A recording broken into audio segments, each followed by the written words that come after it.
Amen. So, welcome sa ating Morning Revival Preview. So, panibagong linggo na tayo at ang schedule natin ngayon ay Week 5, Day 1. So, ang pamagat ng ating MR for this week ay The Indwelling Christ. So, maiksi naman yung mga pamagat na. Noong nakaraan sabi, The New Husband. Ngayon, The Indwelling Christ. Amen. Pero malalaman itong mga mensahe dito. So, pupunta na ako sa day 1. So, week 5, day 1. Ayan. Romans 8:2-6. For the law of the Spirit of life has freed me in Christ Jesus from the law of sin and of death. So, matindi itong verse na ito. Kasi itong verse na ito, naalala ko, sabi ni Brother Lee noon, ito ay discovery ni Paul. Na-discover niya yung law of the Spirit of life in Christ Jesus. So, isang espiritu na nagpapalaya. Sabi dito, nagpalaya sa kanya mula sa law of sin and death. So, ang nito, antindi, napaka-powerful nitong law na ito. So yung next verse, for the mind set on the flesh is death, but the mind set on the spirit is life and peace. So ito, familiar sa atin yung verse na ito. Una, yung mind natin, meron siyang capacity na lumagak. No? At pumili. Dalawa lang ang choice niya. Di ba? Spirit or flesh. Pag spirit, may life and peace. Pag flesh, death, kamatayan yan. So magbasa na tayo. Romans 8 may be considered the focus of the entire Bible. The Bible begins in Genesis by revealing that God, according to his eternal plan, created the heavens and the earth so that man could exist to fulfill God's eternal purpose and desire, which is to impart himself into his chosen people as their life supply so that they could become his expression. Amen. So yung sinasabi dito, itong Romans 8, talagang matinding verse ito. Kasi focus ito ng entire Bible. Isipin mo, ang Bible, napakakapal na libro yan, mula Old Testament hanggang sa New Testament. Tapos sinabi niya, ito yung focus. No? Ito yung pinakatuon, no? Or sentro ng buong Bible. Romans 8. Pinakamalaman na bahagi ng Biblia. At syempre, pag sinabi nating focus yan, malaman yan, okay, yan ay tumatalakay sa puso ng Diyos. No? Sa buong ekonomiya ng Diyos. So yan yung Romans 8. No? At kanina, 2 verses yung binasa natin sa Romans 8. Amen. Tapos sinasabi niya rito, yung creation kasi ng tao. Ang tao ay nilikha ng Diyos. Diba? Nilikha siya ng Diyos ayon sa wangis at anyo ng Diyos. No? At pagkatapos niya likhain ng tao, nilikhaan niya ang langit at lupa. At lahat ng ito para umiral ang tao sa sangkalupaan. Diba? Ang lupa ay naglilingkod sa tao. Tinutustusan niya lahat ng mga pangangailangan ng tao para umiral. No? At ang kalangitan naman, tinutustusan niya ang pangangailangan ng lupa para sumibol yung mga bagay na kailangan ng tao. At ang tao naman ay nilikha para sa Diyos upang sa pamamagitan ng tao maisagawa ang walang hanggang plano ng Diyos sa tao. No? At yaon ay gamitin niya ang tao para sa kanyang kahayagan. No? At kunin ng tao ang Diyos bilang tustos ng buhay. So yan yung buod ng plano ng Diyos. Tandaan natin, tayo mga tao ay umiiral, no, upang isagawa ang plano ng Diyos. No, na tayo ay maging bukas, araw-araw matanggap natin ang tustos ng buhay mula sa Diyos upang tayo ay mabuuan, no, ng elemento ng Diyos at maging kahayagan ng Diyos. So huwag kang lilihis dyan sa plano na yan. Palaging yaan. Hindi yan magbabago. Hindi papalitan ng Diyos yung plano niya. Kung ano yung kanyang walang hanggang plano mula sa nagdaang walang hanggan at sa kanyang layunin para sa tao, hindi yan magbabago. Pwede tayong magbago, pero yung puso ng Diyos, hindi mo mapapabago yan. Yan lagi. Kaya pinakamainam, mag-focus tayo sa kanyang walang hanggang plano. Amen. So the Bible concludes in Revelation with this corporate expression. Revelation 21 and 22 describe the New Jerusalem as a composition of God's redeemed people from both the Old Testament and the New Testament. This composition is built with the triune God as the contents and God's chosen people as the expression. Amen. So itong plano niya, natamuhin ng tao, ay mapapasok doon sa bagong Jerusalem. So yan yung huling bahagi ng Biblia, kung saan pinapakita ang bagong Jerusalem. So yung bagong Jerusalem, hindi ito material na city o lungsod, hindi yan physical. Yan ay sagisag, no, ng kung ano ang mangyayari sa mga piniling tao ng Diyos. So sa kahuli-hulihan, sila ay mapapasok doon. Okay, magiging ang bagong Jerusalem. Isang kumpletong kahayagan ng Diyos, okay, sa kanyang piniling bayan. Kaya yan yung sinasabi natin, na hindi mababago ang plano ng Diyos. Tatamuhin niya to. Oo, sa ayaw natin at sa gusto, tatamuhin niya ang isang bagong Jerusalem. No, yan yung kasukdulan, no, ng kung ano tayo. Mapapasukdol tayo. Okay? At ganap tayong mga nabago, na transforma, na pawangis, na pabanal, na glorify, no? At yung panahon na yon, naabot na natin yung pinaka-kasukdulan ng layunin ng Diyos para sa atin. Nako, talagang yan ang pinaka-rurok ng kahayagan ng Diyos. At iiral na yan hanggang sa walang hanggan. Kaya yan yung sinasabi sa atin. Amen. At ang pinakanilalaman, no, nitong bagong Jerusalem ay ang tres unong Diyos na ihalo sa tao, no, at lubusang naihayag sa tao. So yan ang natin, yan ang goal natin. Bagong Jerusalem.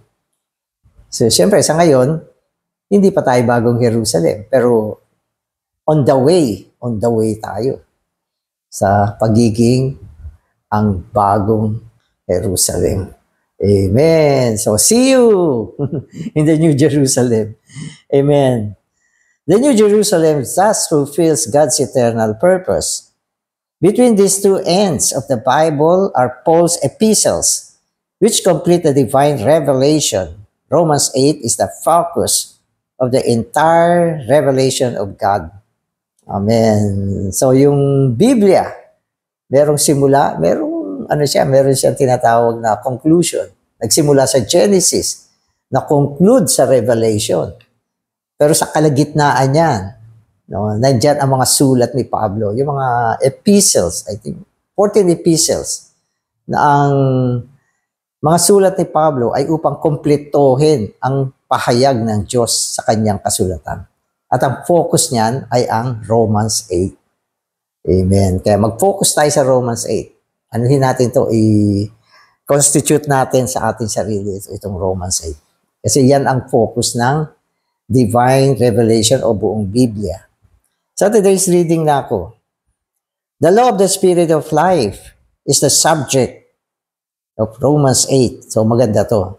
Yung pinakapaksa kasi ng Romans 8 na sinasabi nating focus ng buong Biblia, ang pinakapaksa niya, subject niya, ay yung law of the Spirit of life. So tandaan natin, yan yung pinakasentro, pinakapaksa na pinapakita sa atin ang kautusan ng Espiritu ng buhay na kay Kristo Jesus.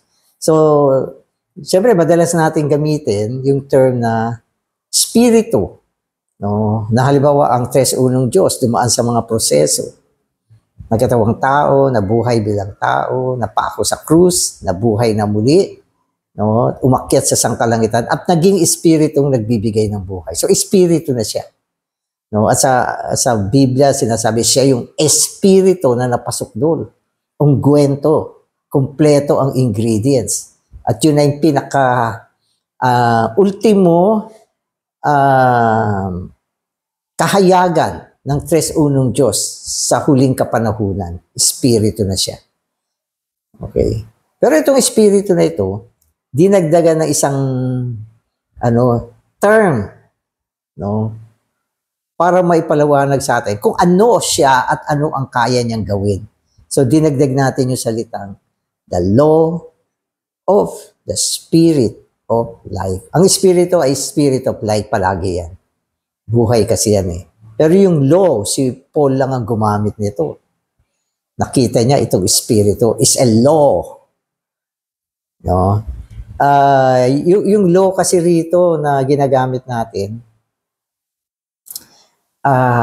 related sa nature. Hindi siya yung law na written, yung mga commandments. Hindi siya ganon. Hindi rin siya yung mga batas na umiiral. Law siya. Ang ibig sabihin ng law dito, yung kanyang innate ability, yung kanyang ability na kayang gumawa sa sarili niya. Law siya. Meron siyang abilidad na kaya niyang gumawa, gumalaw. No? At ito ay malakas, isang kapangyarihan itong law na ito. At madalas kasi, okay, so gusto kong mag-explain tungkol sa law. Ito ay law of nature, ang tawagin natin. No? Ability na kusang nangyayari. Depende sa uri ng buhay. So, kasi bawat buhay ay may law. No? Halimbawa, ang aso ay tumataho, law yan ng life ng aso. Ang pusa, kaya niyang hulihin yung mga maliliit na daga, patayin yung mga insektong gumagapang. So yan ay law ng buhay ng pusa. Na-create siya na merong ganyang abilidad. No? At yan ay law. Okay? Abilidad ng kalikasan. At hindi lamang related sa mga buhay, maging yung mga bagay, no, meron siyang tinatawag ng mga law at ginagamit din niya ng mga scientists. No? Halimbawa, yung gravity, sinasabi nila is a law. So, magandang example din yan. The law of gravity. No? Na ang ibig sabihin, itong law of gravity, meron siyang kakayahan na gumawa, no, ayon sa kanyang law. No? Ano ang law of gravity? Ito yung kapangyarihan, no, na kung saan lahat ng bagay na ihagis mo sa ere ay babagsak sa lupa. Law yan eh. Law of gravity yan eh. At hindi yan pumapaltos. Hindi yan maghahang. Na ngayon nasa mood siya, initsa ko isang bagay, nakalutang lang siya, hindi siya bumababa. Hindi. No, laging present yung law na yan. No, ang kailangan lang ay maisagawa yung kailangan niya, yung kahilingan niya para mag-operate siya. Pag naisagawa yung kanyang kailangan, gagawa siya. Halimbawa, okay, itong item na ito, okay, para siya bumagsak sa lupa, kailangan bitawan ko siya. Pag hawak-hawak ko siya, hindi siya mahuhulog.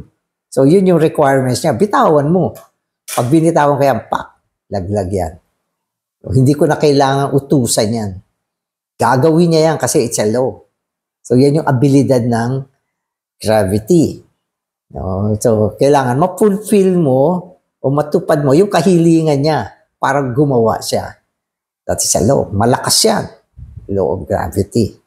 Diba? Kaya, yung mga iba, ginagamit nila ang law of gravity sa mga iba't ibang mga gawain. Halimbawa, yung barko. Isipin mo yung barko, lumulutang siya. Ay, no, lumulutang. Okay, yung mga iba na kailangan nilang ihulog, okay, ay lumulubog. Pero yung barko, hindi siya lumulubog. Hindi ma-apply yung law of gravity sa kanya. Hindi siya bababa para lumubog sa dagat. Kasi hindi na fulfill yung kahilingan ng gravity. No, para lumubog siya. O paano mo siya papalubugin? Butasin mo yan. Pag binutas mo, unti-unti lulubog yung barko. Kasi na-fulfill mo yung kahilingan niya. Di ba? Kasi, yung mga bagay-bagay na may lamang hangin, hindi lulubog yan. May hangin kasi siya eh. Di ba? Katulad ng mga law of buoyancy, I think. Yung mga, yung mga balloon. Bakit imbis na bumaba sila, umaakyat sila? May law din yan. Kasi, yung laman nila, okay, ay magaang kesa sa hangin. Pero pag pinuno mo yan ng hangin, bababa yan. Ano ba, isang bote. Di ba? May hangin sa loob yan, sara mo yung takip, hindi lulubog yan. Pero buksan mo yung takip, papasok mo na yung tubig sa loob, unti-unti lulubog na siya. No? Kaya yung mga law, mga certain kind of law, gagawa siya kapag na-meet nila yung requirements, kahilingan. No? So ano ang functional law of the Spirit of Life? Sabi niya, yung law of the Spirit of Life has freed me, pinalaya niya ako mula sa law of sin and death. So, nagpapalaya siya. Pero kailangan ma-fulfill yung kanyang requirements para malakas siya. So, ganon. Okay, so in-explain ko lang ng konti yan para medyo magkaroon kayo ng idea. Ano ba yung law of the Spirit of Life? Bakit siya may kakayahang magpalaya mula sa law of sin and death. Kaya lang kasi yung ginamit natin na Tagalog sa law ay kautusan. Kautusan o batas. No, na ano ba yung batas? Bakit may batas dito? Bakit may kautusan dito? So iba yan, ibang meaning yan. No, yung law dito ay yun yung kanyang katangian o abilidad na makagawa. So yan ang law. Amen. Okay, so tuloy ko na. So yung unang sentence, sabi niya, the law of the Spirit of life is the subject of Romans 8. Life is a content and issue of the Spirit. And the Spirit is the ultimate and consummate manifestation of the triune God after His being processed through incarnation, crucifixion, and resurrection, and becoming the indwelling, life-giving Spirit, who is life to all the believers. So, dinefine niya yung spirit of life. Dinefine niya. Okay. Yung law, dinagdag lang eh. Pero yung spirit of life, ito yung consummation ng tres unong Diyos pagkatapos niya matapos lahat ng mga proseso niya. Naging spirit of life siya. At spirit of life kasi ang laman ng espiritu ay buhay. Nagbibigay siya ng buhay at siya mismo ay buhay. No? Kaya ibig sabihin ng spirit of life, ang espiritu ay buhay. At ang buhay ay ang espiritu. So interchangeably used to. Amen. At itong spirit na ito ay naging nananahang espiritu sa atin. So yun yung maganda. Kailan ba nanahan ang espiritu sa atin? Nung tayo ay nanampalataya sa Panginoon. Di ba? Nung nanampalataya ka, Lord Jesus, I receive you. Pumasok ka sa loob ko. Maging buhay kita. Yung espiritu pumasok. Yung espiritu ng buhay, nanahan na sa atin. Indwelling siya. Nananahang espiritu. Yan ang meron tayo ngayon. No? At bilang mga mananampalataya, ito yung kaibahan natin sa mga hindi mananampalataya. Ang mga hindi mananampalataya, wala silang espiritu. Wala.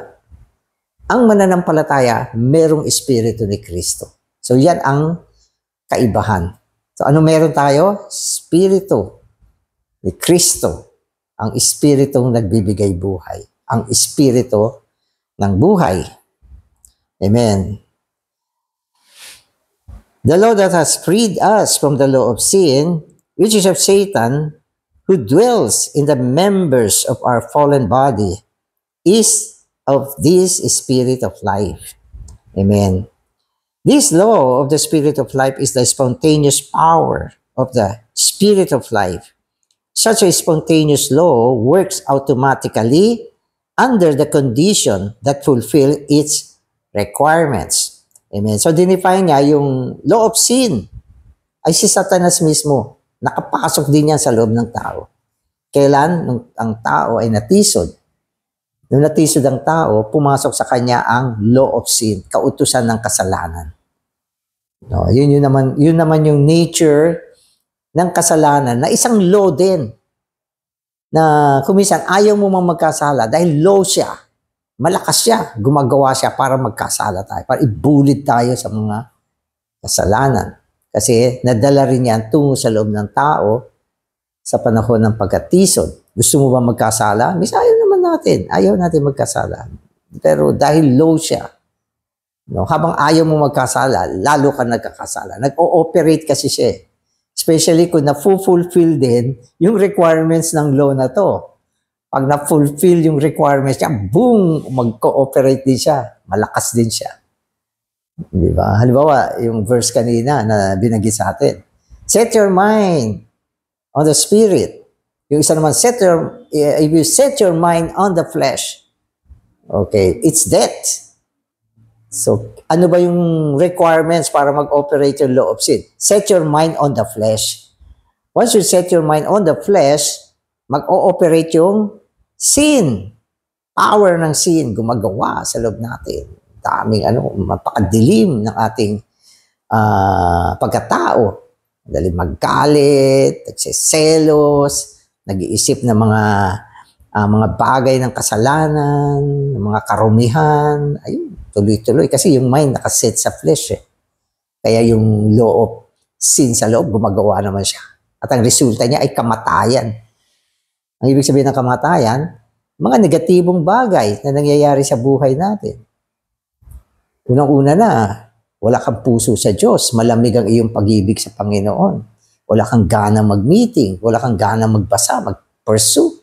Wala kang nadadamang pag-ibig sa Diyos. No? At pwedeng kamuhian mo yung mga kapatid. Hindi ka matuwa sa kanila, sa mga ginagawa nila. So lahat ng ito ay death na naging resulta ng paglagak ng ating kaisipan sa laman. At dahil diyan, aktibo yung law of sin sa loob natin. Di ba? Pero may isang power naman. Ito, yun namang law of the spirit of life. May power siya na palayain tayo mula doon sa law na yan. Kaya niya yan. Pero kailangan ma-fulfill mo naman yung requirements niya. So yung labanan ng dalawang law is going on sa loob natin. At ito na-discover ni Paul. Yung una, kasi sa chapter 8 ng Romans, sabi niya, may mga bagay siyang gustong gawin, mga mabubuting bagay na nasa isip niyang gawin. Sabi niya. Pero napansin niya, pag gagawin niya yung mga bagay na yun, hindi niya nagagawa. Hindi niya nagagawa. At yung mga bagay na ayaw niya, wala siyang planong gawin, yun ang nangyayari. Kaya na-discover niya, may isang kapangyarihan sa loob niya na gumagawa na mas malakas kaysa sa kanya. At yun ay law of sin and death. Pero eventually, nakadiscover siya ng another law. Wow, merong isa na mas malakas dito sa law of sin and death. Ito yung law of the spirit of life. Na kaya niyang palayain siya. Sa sarili niya, hindi niya mapalaya. Mula doon sa negative law of sin and death. Hindi niya kayang ipalayain yung sarili niya ron. Nalulugmok siya ron. But eventually, na-discover niya. Sa loob niya, may isang another law. Law of the spirit of life. Powerful. Mas malakas kaysa sa law na ito. Kailangan lang i-fulfill mo yung requirements niya. Di ba? Ano sabi diyan? Set your mind on the spirit. Di ba? Where there is life and peace. Yun. Di ba? Mula sa pag-set ng kanyang kaisipan doon sa spirito na ibalik siya doon sa law of spirit of life in Christ Jesus. Ano nangyari? He was freed. He was freed. Ibig sabihin, siya ay napalaya siya. Okay, mula doon sa kautusan ng kasalanan. So yun yung buod ng kaya naging sentro siya ng buong Biblia. Nandun naglalaro yung buhay natin. At pinapakita niya sa discovery ni Paul ang isang paraan ng kaligtasan mula dito sa kautusan ng kasalanan. Pag hindi ito, wala kang magagawa diyan. Mabubuhay ka lang sa kamatayan, kasalanan, okay. Okay? Mga bagay ng laman. Hindi ka mapapalaya dyan. Isa lang ang pwede magpalaya. Ang kautusan ng Espiritu ng buhay na kay Kristo Jesus. So ang ganda ng ng point na pinapakita sa atin. Kasi focus to ng Bible eh. Bakit focus ng Bible? Kasi isang natatanging daan ng kaligtasan nito na hindi mo mahahanap maski na saan lugar. No? At madaming tao sa mundo, hindi nila alam tong nagpapalayang espiritu ng buhay. No? Kaya maraming tao lugmok sa kasalanan, sa libutan, sa kamay ni Satanas, no? Sa mga bagay ng kamatayan, kasalanan. No? Hindi nila alam paano nila iahon yung kanilang sarili. Every year, gumagawa sila ng mga New Year's resolution, pero nananatili pa rin sila sa lumang buhay. Pero yung desire na magbago nandun. Yung desire na makawala sa mga pang-aalipin ng kasalanan nasa kanila. Pero katulad ni Pablo, sabi niya, hindi niya magawa. Sabi nga ni Paul, wretched man that I am. Who can deliver me, okay, from this body of sin? Sino makakapagpalaya sa akin dito? Sabi niya, wretched man that I am. Napaka-aba ko, lugmok. Wala akong magawa. No, napakalakas nitong kapangyarihan ng law of sin. So, pero eventually, meron. Na-discover niya. Hindi ko alam paano niya na-discover yung law of the Spirit of life in Christ Jesus. O baka bigla napatawag siya sa pangalan ng oh, Lord Jesus. Oh, naibaling siya, nakadama siya ng lakas. Di ba? Pwede rin. O sa kanyang pag-contact sa Panginoon. No? Pwede rin. No? Basta yan ay discovery. Kaya lang yung mga tao, hindi nila alam yan. Maraming tao hindi alam yan. Ang alam nila, magpakabuti, gawin yung 10 Commandments, magtiis, magsikap, mag-effort, pero laging bigo. Amen. Amen. Okay, so yung law of sin ay si Satanas mismo yan na pumasok sa tao. So tandaan natin, si Satanas yan. Kaya malakas yan eh. Sa Biblia, tinatawag siyang strong man. Nang ibig sabihin, mas malakas siya kaysa sa tao. Kaya yung kapangyarihan ng law of sin and death, mas malakas kaysa sa atin. Hindi natin kaya yan. Si Satanas mismo yan. Amen. Both Satan and God, after entering into our being and dwelling in us, work within us not by outward objective activities, but by an inward subjective law. The working of the law of the Spirit of life is the working of the process triune God in our spirit. This is also the working of the triune God in us in His life. Amen. So yung working ng law of the Spirit of life ay gumagawa sa espiritu natin. Kasi yun yung dwelling place ng Diyos, ng espiritu. So dun siya nag-ooperate. Dun nagmumula yung power na nagpapalaya sa atin. Yan ay mula sa ating espiritu. Kaya pwede nating sabihin, isa sa mga requirements niya, bumaling ka sa espiritu. Ilagak mo yung kaisipan mo sa espiritu. Sapagkat nandoon ang kalayaan, nandoon ang kapangyarihan ng kautusan ng espiritu ng buhay upang gawin niya ang kanyang gawaing pagpapalaya para sa atin. Okay. So, ang situation kasi, sa umpisa nitong binasa ko, sabi niya, pareho si Satanas at ang Diyos pumasok sa atin, pareho nasa loob na natin yan. Kaya may battle sa loob natin. Si Satanas pumasok, nasa laman natin. Ang Diyos naman, pumasok, nasa espiritu natin. Si Satanas andyan, ang Diyos nandyan. Ang tres-unong Diyos ay parehong nasa atin. At ang paggawa nila, both si Satanas at ang Diyos, hindi sa labas, kundi sa loob natin, nag-ooperate pareho ito. Nag-ooperate siya sa loob. Halimbawa si Satanas, nasa laman ng tao. Naaabot niya hanggang kaluluwa ng tao, kaisipan, damdamin, pagpapasya. Nasa loob yan, gumagawa ng operation. Yung Panginoon naman natin, ang tres unang Diyos, nasa loob din natin, nasa espiritu natin, nasa kaibuturan natin. Gumagawa din yan. Gumagawa. Okay, kaya ang susi na binigay sa atin, no, para mapatama tayo ay ang setting of the mind. Proper setting of the mind. Napakahalaga niyan. No, huwag mong pabayaan ang iyong kaisipan na wild. Hindi siya nakatuon, nakalagak sa espiritu. No, kasi yung kaisipan, yan yung leading part ng ating soul. Yung kaisipan, mahalaga yan kung saan mo siya ilalagak. O, pag ikaw ay laging nasa cellphone mo, nakalagak yung kaisipan mo sa mga makalamang bagay, sanlibutan. Hindi ko sinasabing huwag tayo mag-cellphone, pero dapat gamitin natin yan. Gamitin natin yan sa tamang paraan. Okay, wag tayo malinlang. Wag tayo malinlang.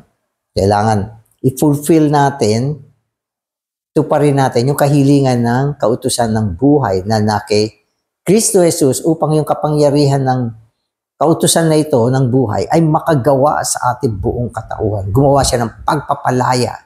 Naku, pag nadala ka dyan sa pagpapalaya na yan, madadala ka sa isang kasaklawan ng buhay.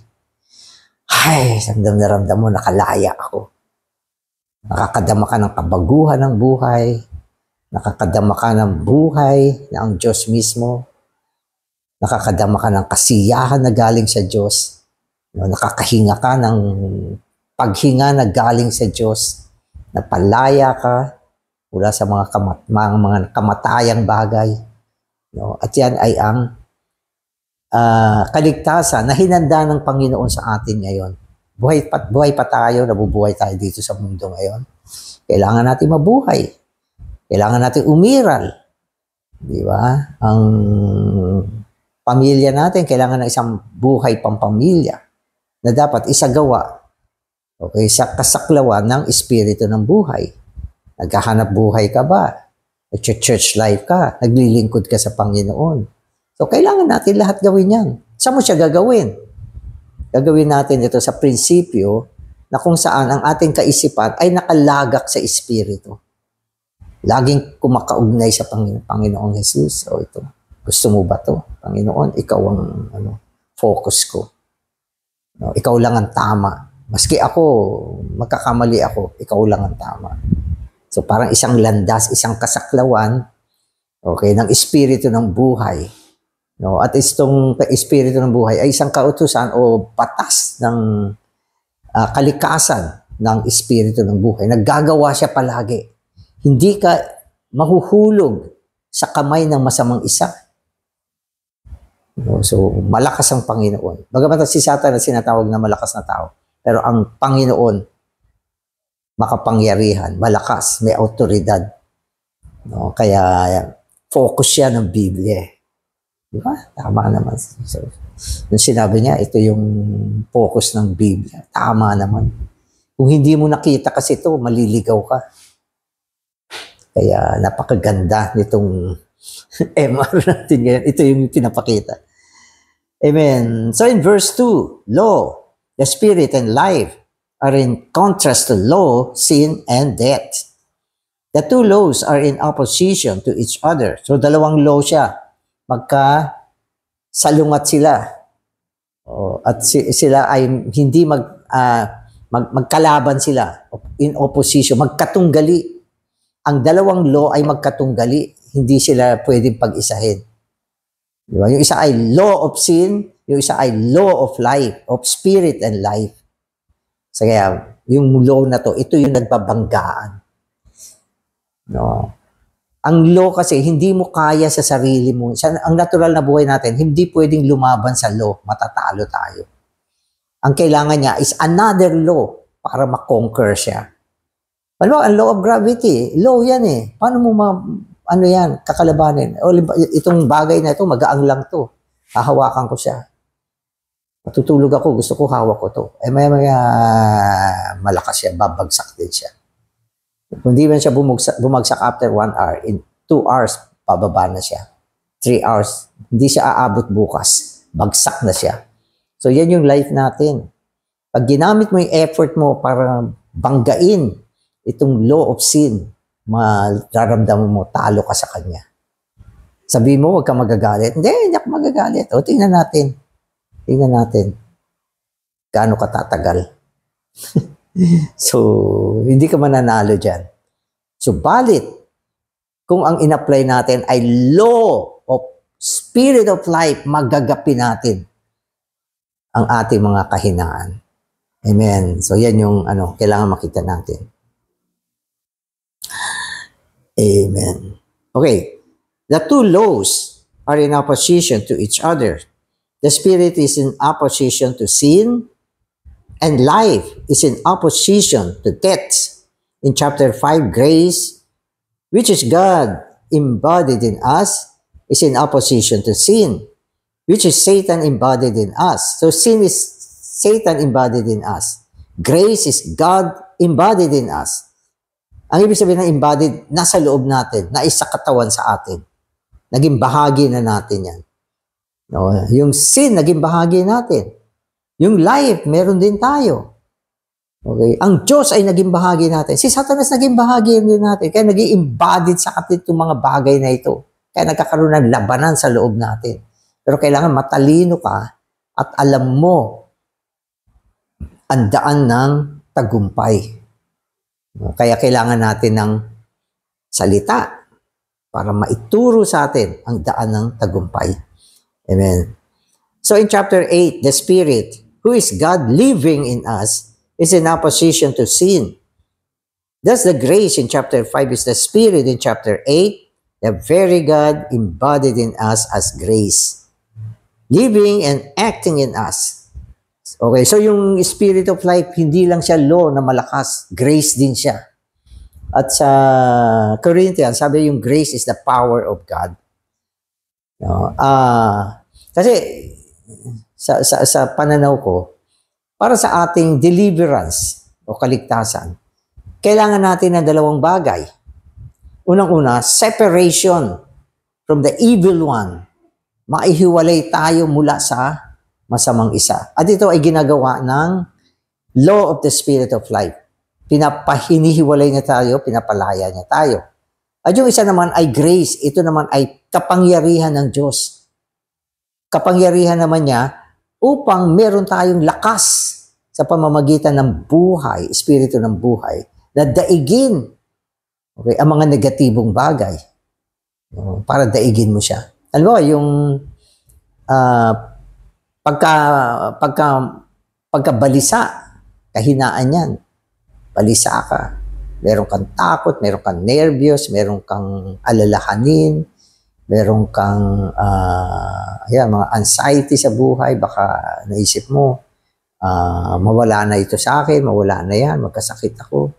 So lahat ng ito ay kahinaan na kailangan mo ng kapangyarihan. At yan ang biyaya ng Diyos. At pagkatapos, kailangan din natin isagawa ang mga kahilingan ng buhay. At para masagawa mo yan, kailangan mo rin ng kapangyarihan. At ito ay ang biyaya ng Panginoon. Biyaya ng Panginoon, kapangyarihan niya, daigin natin yung mga negatibong bagay. At ang biyaya ay kalakasan din para isagawa naman natin yung mga kahilingan ng buhay. At yun namang law of the Spirit of life, ito naman yung nagpapalaya naman sa atin upang tayo ay hindi maging mga alipin ng kasalanan. Kaya kumpleto ang kaligtasan niya. Lahat ito nasa aklat ng Romans. Focus yan ng Biblia. Kaya kung alam mo lahat ito na i-apply mo, wow! Sa kang tao na napalaya. Mula sa mga negatibong bagay, nadala ka sa 3-1 Diyos. Naging matagumpay ang buhay mo.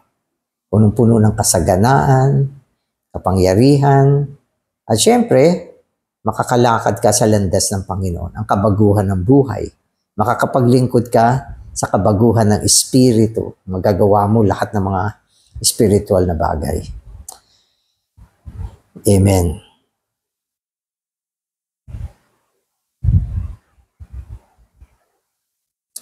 Amen. Okay, so, in Romans 8, life is joined with the Spirit in the phrase, the Spirit of life. So, the Spirit of life, magkasama siya.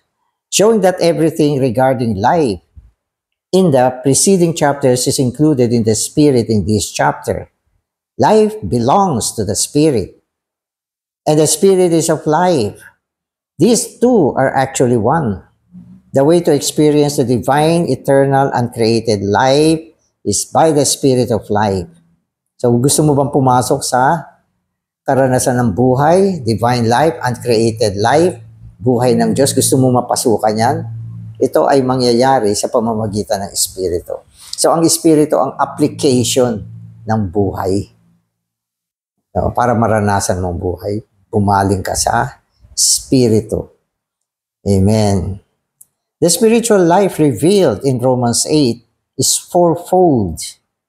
First, it was the divine life in the Spirit. Okay, so fourfold siya yung spiritual life. Okay, fourfold. So unang-una, divine life siya na nasa Espiritu. Second, it became life in our spirit through regeneration. Pangalawa, yun namang Spirit, naging buhay sa loob natin sa pamamagitan ng pagkasilang na muli. So yung Espiritu, buhay siya sa loob natin. Okay? And then from our spirit, it saturates our mind for the transformation of our soul, to which our mind belongs and becomes the life in our soul. Amen. So naging buhay siya, may kakayahan siyang transformahin yung ating kaluluwa. Transformahin siya. So ang transformation ay pagpapabanal ng ating kaluluwang buhay. No, upang tumugma siya sa kalikasan ng Diyos, sapagkat ang Diyos natin ay isang Diyos ng kabanalan. Amen. Eventually, it will permeate our body and become the life in our body, ultimately issuing in the transfiguration of our body. That is the redemption of our body. So, sa ikaapat, kahuli-hulihang steps ng Espiritu, yung aabutin niya ang ating katawan. Physical yan. Sasaturate niya yung katawan mo. Kasi, yung Espiritu sa ating Espiritu, lumalaganap siya. Okay? Aabutin niya yung kaluluwa mo. Tatransformahin niya yung kaluluwa mo. Titigmakan niya yan. Tapos pag napuno na tayo dyan, mag-i-spread pa rin siya. Aabot naman siya sa ating mortal body. Katawang nasisira. Pe-permeate niya yung ating katawan. At itong permeation na ito, mag-uumpisa na ngayon at makukumpleto. Pagbalik ng Panginoon, ito yung katubusan ng ating katawan. No, kaya, hindi lang gagawin sa panahon ng transfiguration. Ngayon, nag-umpisa na rin siya. At naniniwala ako, may mga kapatid na yung dibinong buhay umaabot na sa kanilang katawan ngayon. Basta, nagkakaroon ng pagbabago sa kanilang katawan. Natitigmakan ang kanilang katawan. So, nagmumukhang Kristo sila sa kanilang anyo. Nung hindi mo pa kilala yan, nakita mo yan, ako, hindi mukhang Kristo yan. Ibang klaseng itsura niyan. No, pero ngayon, merong kakayagan, may glory. Minsan yung mukha mo, titignan ng mga kapatid. Uy, si sister, parang may kaluwalhatian na. Diba? So yan yung unti-unting pagtitigmak, okay, ng buhay sa ating katawan. So gusto ko to. Amen. Eventually, it will permeate our body and became the life in our body, ultimately issuing in the transfiguration of our body, that is the redemption of our body. So, binasa ko yan kanina. So, yung last part niya, the major function of the process triune God in indwelling our spirit as the law of the Spirit of life is to free us completely from Satan, who dwells in our fallen nature as the law of sin and death. This freeing is not only for our subjective justification, but even more for our dispositional sanctification. Amen. So yan yung conclusion.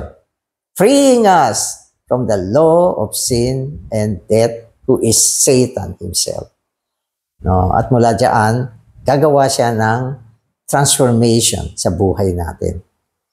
No? So yung pinakaunang bagay kasi sa buhay ng isang believer, mapalaya siya siyempre sa negatibong bagay.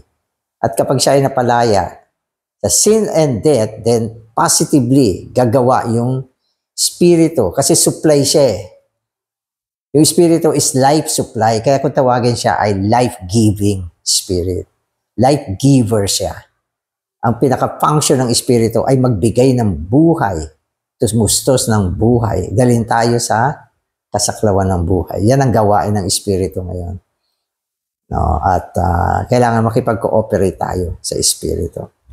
Praise the Lord. Salamat, Panginoon. Pinakita mo sa amin ang sentro, ang focus ng buong Biblia. Ito ay ang Romans 8, kung saan ang pinakapaksa dito ay ang kautusan ng Espiritu ng buhay.